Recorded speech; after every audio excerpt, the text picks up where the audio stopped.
Welcome to Shaping a Greener Tomorrow, the podcast that dives into the challenges and opportunities shaping the future of the built environment within the UK. I'm Paul Terry, Managing Director at UPOWA, and I'm your host. We are here to uncover practical solutions, share success stories, and offer insights to help navigate the evolving landscape of house building and construction within the UK. In today's episode, we're exploring one of the most exciting innovations in sustainable housing, the rise of zero bills homes, and what this model could mean for the future of energy, affordability, and home building at scale. Joining me is Hannah McCarthy, Head of Zero Bills at Octopus Energy. Hannah works at the forefront of the Zero Bills programme, proving that homes can be designed, built, and powered with no energy bills for at least 10 years.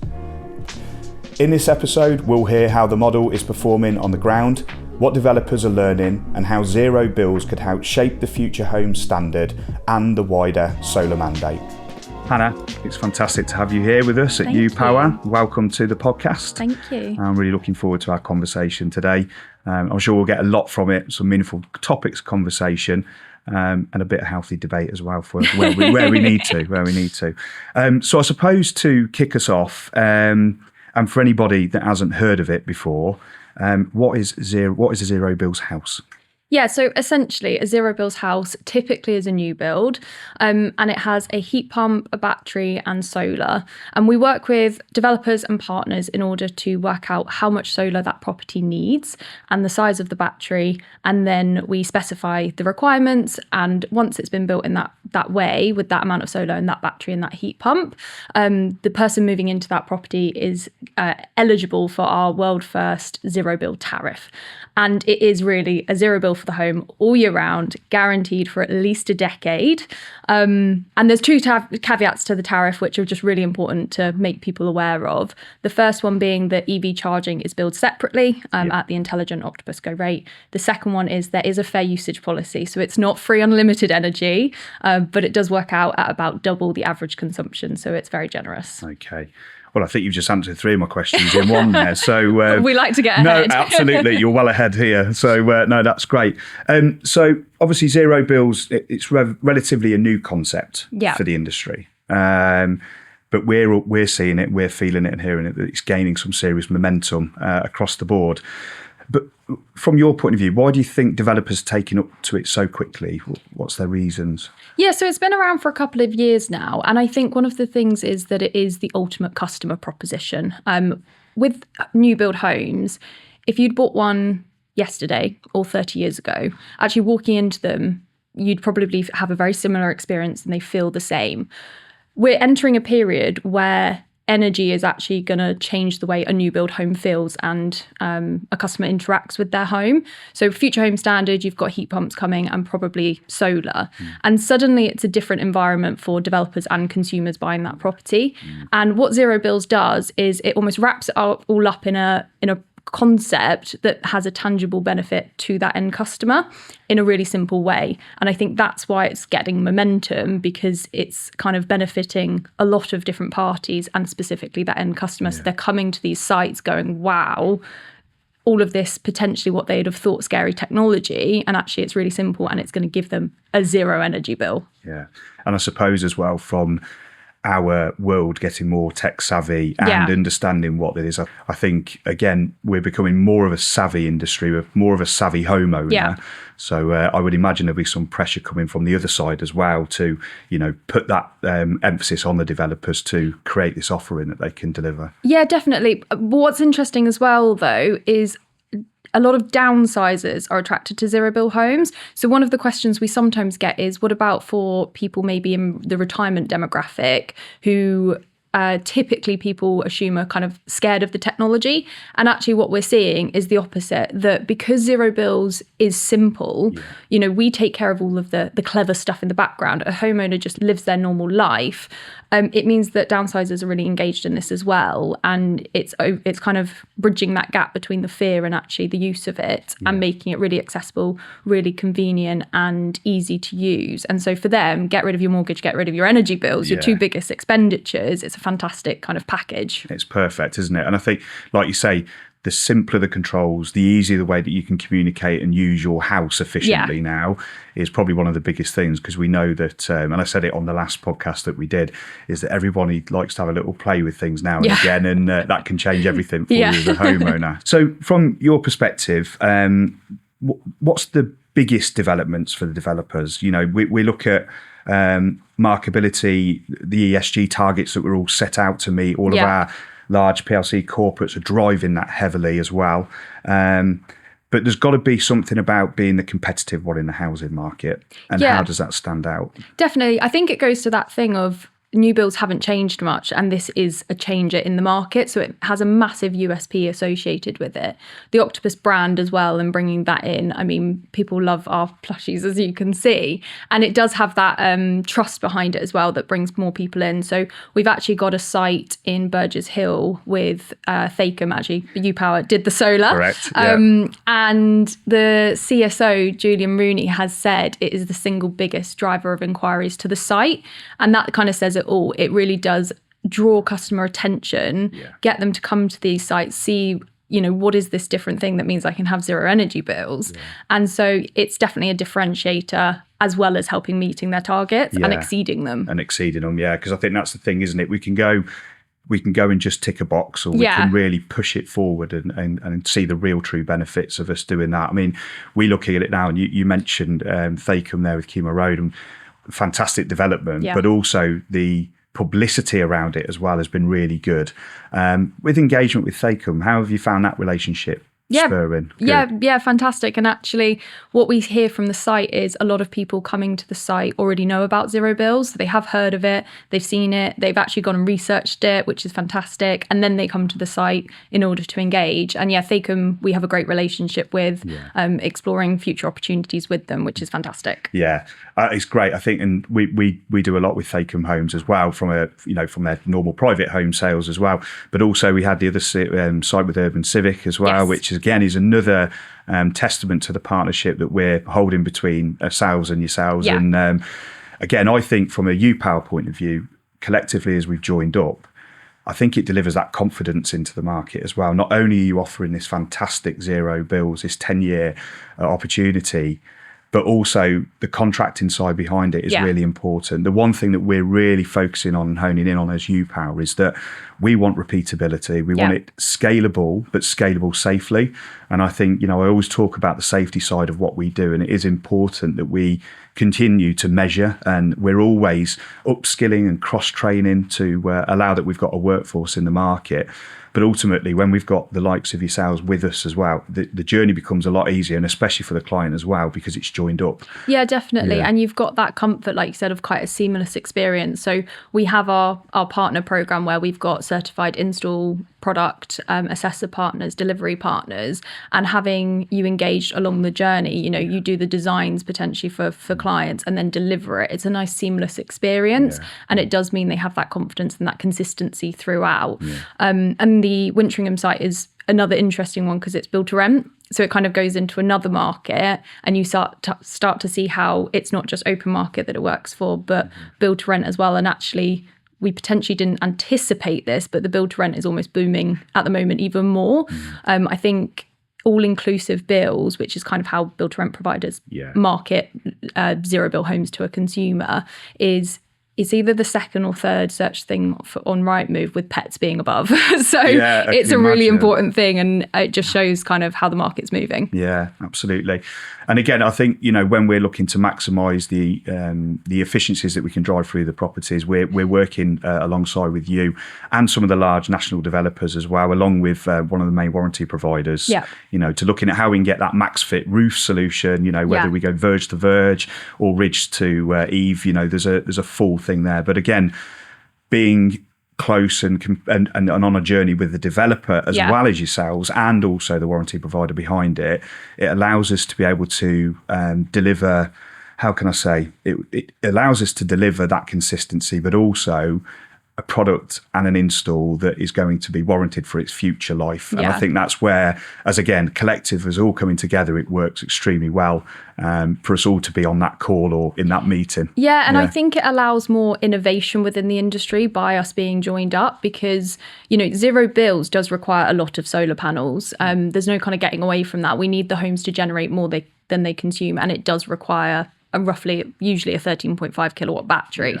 And with that, I mean, even in the last 2 years, we've kind of come on a journey of like the ones at Fakem, the homes there, the solar panels go into the gutter, but they didn't necessarily go up to the ridge. Whereas Wintringham, we've got a step further, and actually now they're going under the ridge and into the gutter. And then it's actually, well, what's next? And maybe going to the verges is next, which is something I know you guys are working on, which is super exciting. And also because, again, of that collaboration, consistency and brand association, as it were, the developers then have confidence, and it just works a really great way to be innovative. Yeah. I think you're right, and I think it's that golden thread that we always talk about, from front end design all the way to back end install, that's fully compliant and warranted by our providers. So, no, that's really interesting. And again, I think as we continue to expand, this innovation is going to keep on moving. That's why we're excited with the partnership. As what's our next stop? What can we do next to support you even better and wider? So it's a good journey that we're all on here, and I think there'll be a lot more working closely together, I'm sure, as we continue to go. Well, that's the thing, because we've got a great partnership. So if there's a challenge in a design or something, we can call you up and be like, what do we think? And we can put our heads together and see if there is a solution. And I think that's where you get the most exciting innovations in an industry, not necessarily out of a set plan, but about when a challenge comes up and actually how do you overcome it? Yeah, challenging the normal. It's always the way. Yeah, it's definitely like that. Yeah, it's a bit like your battery innovation where actually, okay, so we need batteries, great. Then PAS guidance came out, which suggested they shouldn't be placed inside. Okay, that's fine, but it's another kind of hurdle. And in most cases, you can put them in a garage or down the side of a property, but terrace properties, actually, if you've got to put a heat pump and you need a battery, where does it go? Because there isn't always space. No. And it was so exciting to see that, you went away and actually tried to come up with a solution which is now ready to go, where you can put a standalone battery, bolt it into a concrete slab in the garden, pick where you want it to go as well. And I always love to say, because I know you've built like the wooden structure around it, and I say to developers, I'm like, picture like a bar on top of it, or like a planter, and like how people can incorporate then these pieces of equipment into their daily life, and it not being an eyesore, but actually part of their experience in their home. Yeah. I think, again, we always look at the aesthetics of everything, don't we? We always want it to look nice, but again, it fits in with the home. And talk to me about beyond 10 years, what happens after 10 years? We get into year 11 then. What does this mean? Yeah, so the tariff is guaranteed for at least 10 years, but very much the ambition is that after the 10-year period, as long as the equipment, so the heat pump, the battery, the solar, are still in the property working, then the tariff is expected to continue, because ultimately the technology exists today. So in 10 years' time, I think there's going to be more exciting things. Like zero bills is almost the start. It's not this futuristic thing that we're waiting to happen where there is a reality of no energy bills. It's already happening. So in a decade's time, it could look even more exciting. Yeah, no, it's interesting to know, because I know that's one question on everyone's lips is what happens after this period. But no, that's good. So I suppose as we look at the bigger picture, you know, what's our next step? So we're looking, all of us now focus heavily on the Future Home Standard and what that's going to mean to everybody that's a part of it. And do you think zero bills is set to become the new normal for housing? I would love it to be. I think we are on a journey where it will become. We need the Future Home Standard to come out to really be the first big step in making it the new standard of housing. And what comes after that, so Future Home Standard, heat pump, some solar. To get to zero bills, you need a bit more solar and a battery. So I think there's kind of two approaches to it. First, the Future Home Standard, which puts the foundation of what you need for a zero bill home within a new build. And then it's about the cost of the extra equipment. So solar panels have already dropped massively in price in the last sort of even 5 years, to a point where zero bills becomes viable. And they're going to continue to drop. And we're already at a point where the cost of a whole roof of tiles versus the whole roof of solar, in some cases, is quite comparative. So once that becomes actually, comparative in every case, then the amount of solar becomes an absolute no-brainer. Yeah. And I think, even now, 10 years ago, when you're driving down your street, you wouldn't see solar panels on some roofs. It was a niche. Spotted. Now you go round and you're like, oh, they've got solar, they've got solar, they've got solar. So it becomes more of the norm. Yeah. So I think the solar part we're nearly there with. So then it's the battery. Yeah. And the battery is an uplift to the Future Home Standard spec. But again, battery prices are falling so quickly as well that soon it is going to become a bit of a no-brainer to do zero bills. Yeah. And also, and I completely agree, you can definitely feel that there's been a huge softening with what we've seen with solar, but the battery seems like the second part that's really important. Yeah. Like that will be the next tick. If we can get that to a level, then that makes these houses very compliant and very much sustainable for its future. So I think, as well as you, we're working hard with the supply chain as well to ensure that what we do and who we procure from are the right partners for us.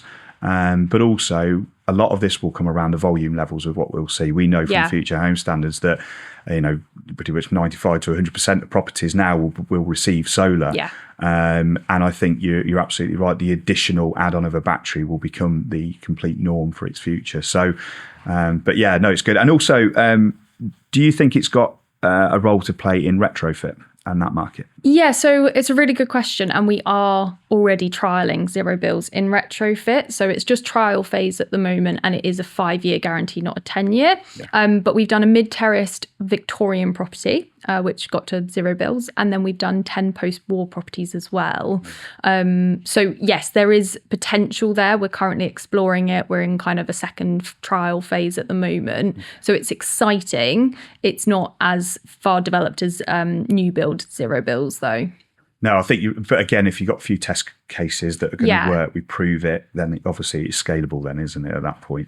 And that brings me on to the big challenges with scaling and the model nationally. Yeah. Where do you think our gaps are? Is it skill, supply chain, or is it mainly around policy?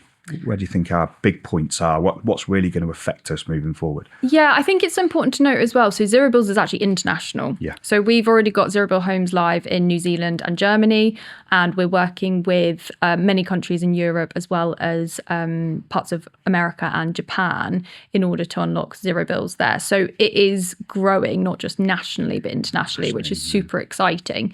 I think nationally, one of the big challenges for zero bills is still a lot of new builds are built with gas, and the Future Home Standard will obviously change that. So that's kind of one policy thing that helps unlock a lot more opportunity for zero bills. In terms of the next kind of phase, as it were, grid capacity is also a challenge, which we're working actually at the moment and we're wanting to work more with DNOs, iDNOs, because zero bills can actually help with that, because you've got batteries in all these properties, and batteries are a huge asset in terms of grid flexibility. So when it's really windy and the grid is taking in renewable energy, it comes a point where it can't take in anymore. Yeah. So we need somewhere for that energy to go so we can keep taking in the renewable energy from the wind turbines, say. And zero bill homes with these fairly big batteries can actually help that. So we can take some of that strain off the grid and fill them up and have that storage for the renewables. So we're still using green energy. Yeah. And the same is true when it's 5 p.m, everyone gets home, there's been no wind, no sunshine, the grid is crying out for energy. We can use the excess in those batteries to send back to the grid and help. So Octopus are helping that individual property having a zero bill all year round, but actually we're helping the grid as well. Yeah. Superb. That's really good. Great answer. Thank you. Yeah, very good. And I suppose this is a leading question, but how important are partnerships moving forward? A lot like what you've got with us and at UPOWA. How important is that for its future and its rollout? Yeah, it's absolutely crucial, because we can provide the tariff, but if there's not partners and partners out there helping us deliver it, then we can't just do it on our own. Yeah. So we need partners to not only build the confidence of the developers as well in order delivering of this technology, but also to speak about it and share the message, because I think people still have questions on it. Some people don't know about it still. So it's about getting that message out there and the confidence of it. Yeah. And like we've talked about, the innovation, because we still need innovation, and even things like better panels. So the higher watt panels are going to make zero bills even more accessible and viable for developers. You know, you do need a lot of solar, and so some complex roof spaces, like dormers and stuff. But when you get higher wattage panels, which obviously our partners are working to help bring to market as well, then that makes it more viable. So it is absolutely fundamental having partners, and partners who we work with collaboratively. Yeah, no, exactly. And I think that's where we, as Form, as our part of your partnership, is that, you know, we're regularly checking and seeing and verifying what products we've got coming into the market. You know, we have to work very, very closely with our supply chain, not only for what innovation looks like, but also that supply of products. You know, we've got to make sure that we're a big part of their forecasting and proposal for their year and their output. And the other side of it as well is the ESG side of it for us. You know, Brickability PLC have got some huge targets of what we're trying to set around the whole of our groups and our divisions. So we're really leaning in on our manufacturers to ensure that they are tier one and they're ticking every single box that we've got. But also the conversation, the communication with yourselves and the developers as well, is it really reinforces the need of our future innovation of every product that we're putting out into the market. Absolutely. So again, incumbently working together, it really, really drives our partners as well. So yeah, pretty much it's a good summary there. Yeah, definitely. If there's one thing that a developer should know about zero bills, what is it? I would say it's that this is not new technology. This is not something that is being tested. It's not something that is a pipe dream. It is something that we are delivering right now. It is possible for a consumer to move into a new build home and not have an energy bill guaranteed for at least a decade. You know, we have so much learning and experience in this space of how EV tariffs work, how battery tariffs work, how solar and heat pumps work. And we're just bringing this all together. So it's not something to be feared of. It's something to embrace. And actually, when you embrace it, you're going to see the benefit from it, that you're going to get people coming to the site that maybe wouldn't have before. You're going to get increased sales and they're going to sell quicker. Or for your build to rent partners, again, you're going to get more interest. They're going to go quicker. And actually, even for housing associations, there's a huge social value of a zero bill home. It works really well in shared ownership. We've got a great site with platform for affordable rent, and the only kind of, I would say, challenge area is social rent, and that's where we've got tenant power, which is another tariff that we've created to kind of fill the gap in that market. So I mean, overall, where you have got hesitance, what would you say to them that are hesitant? Why would they be hesitant? How can you squash that? You've probably just covered it in that answer before. But if you want to really sort of say to them, you know, these are the reasons why, these are the great things why the hesitance really shouldn't be an issue, how would you go about that? Try it and you'll see for yourself. There is no fee to Octopus to do the assessment. So you can find out if your homes are viable first and then make the decision. But ultimately, try it because you'll see for yourself. Very good. And finally, my last question, which I'm going to have to look at, is so looking at 5 to 10 years ahead, what do you think zero bills could mean for the future of sustainable housing in the UK? I think what it definitely could do is also drive things like mortgages. And actually, zero bills is a great demonstrator that mortgages can unlock things like more affordability potentially, because if they take into account the zero bill aspect, it's also about valuations. And there's a whole space where actually we're not just talking about new build, we're talking about retrofit as well, of the housing stock in the UK needs to improve. And there's things like cashback schemes for your mortgage where you can upgrade, you know, you can invest it in renewable technology and stuff, but customers aren't really grasping it from what we've seen. But zero bills gives that tangible benefit to a consumer. I think it's a good example for the whole industry that when customers have that tangible benefit, it's exciting to them. And that's the angle we need to take. You know, people want to do the right thing, people want sustainable homes, but if it's not financially viable for them, it's really tricky to do. And so zero bills is a showcase and helps, I think it's going to help pull the market along of the art of the possible and how we appeal to the wider customer audience. Wow. Okay. Is that a good answer? Very good. In fact, they've all been very, very good. Well, Well, look, finally, I'd just like to say thank you so much for speaking to us today. It's been really good to take you away from the day-to-day. And we'll look forward to our continued partnership work moving forward. Yeah, absolutely. Thanks again, Hannah. No, brilliant. thank you. Cheers. Thank you for watching and listening. This has been Shaping a Greener Tomorrow, brought to you by UPOWA. Subscribe now to Shaping a Greener Tomorrow on your favourite podcast platform. Tune in and join the conversation as we inspire change to help shape a more sustainable future for the built environment.